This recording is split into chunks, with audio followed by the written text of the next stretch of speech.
দাদামশাই, আজ প্রথমবার আমার এই কথা মনে হচ্ছে যে একদিন আমি অসুর জাতির পরাক্রমে যে ধারা পৃথিবী, আকাশ, পাতাল 10 দিকে প্রসারিত করেছিলাম, তার শেষ সময় এসে গেছে।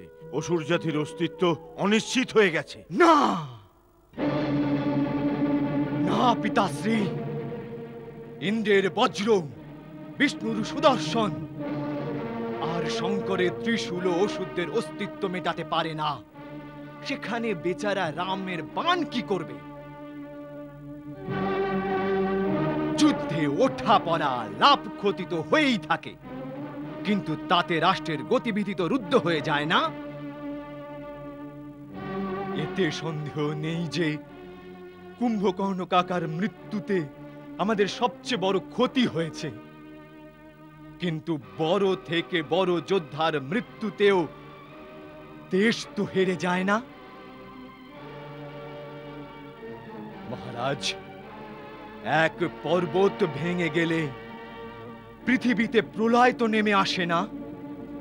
ভাই ইন্দ্রজিৎ ঠিকই বলেছে।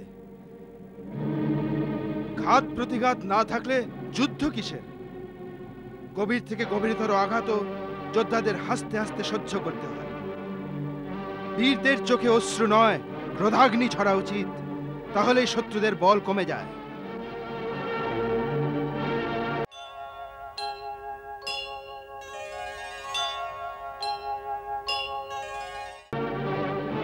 আপনি একাই ত্রিলোকেতে ত্রাহি ত্রাহি রব তুলেছিলেন।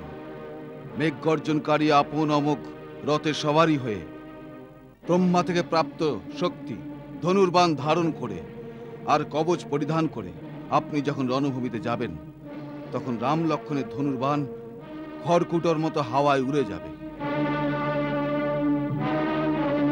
আপনি তো আমাদের আদর্শ পিতাশ্রী, সেই আপনি এই ধরনের নিরুৎসাহীর মতো কথা বলছেন?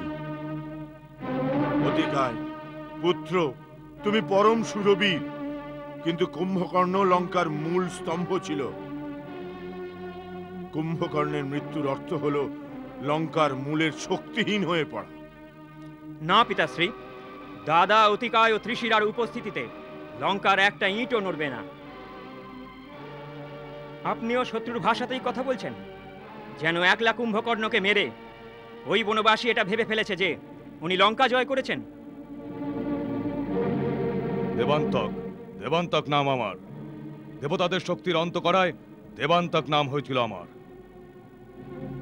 আমি আপনাকে কথা দিচ্ছি পিতা, রাম লক্ষ্মণকে শেষ করে নতুন কীর্তি স্থাপন করব।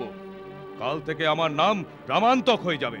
না, মেঘনাদ থাকতে তার ছোট ভাইদের যুদ্ধে যাওয়া ঠিক নয়। পিতাশ্রীর সব চিন্তা আমি একদিনেই দূর করে দেব। দাদা ইন্দ্রজিৎ, আমি আপনার থেকে বয়সে ছোট, কিন্তু বীরত্ব বয়সের অধীন নয়।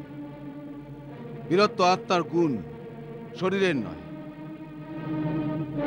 আমাদের চারজনের প্রার্থনা এই, আপনি পিতাশ্রীর কাছে থাকুন।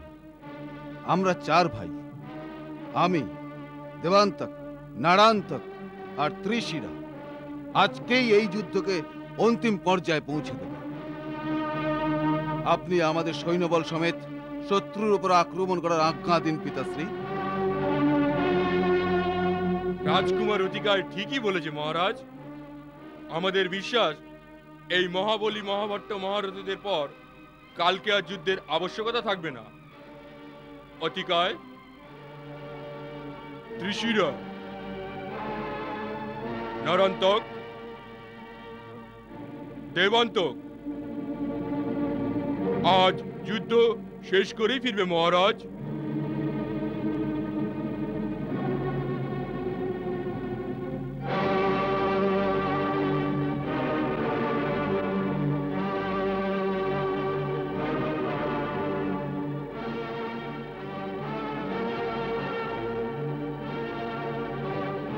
অতিকায়, ত্রিশরা, নরান্তক, দেবান্তক, আজ তোমরা আমার পরাজিত মনে নতুন উদ্যম, নতুন উৎসাহ ভরে দিয়েছ। যাও, আজ সমস্ত সংসার রাবণের এই মহাবলী পুত্রদের পরাক্রম দেখবে।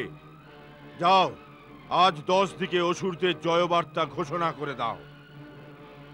সেনাপতি অকম্পন, সেনানায়ক, মুখ্য সেনানায়ক, আপনারা সবাই রাজকুমারদের সাথে নিজ নিজ সেনা নিয়ে যান, যাতে কোনো শত্রু যোদ্ধা ওদের ওপর লুকিয়ে পেছন থেকে আক্রমণ না করে।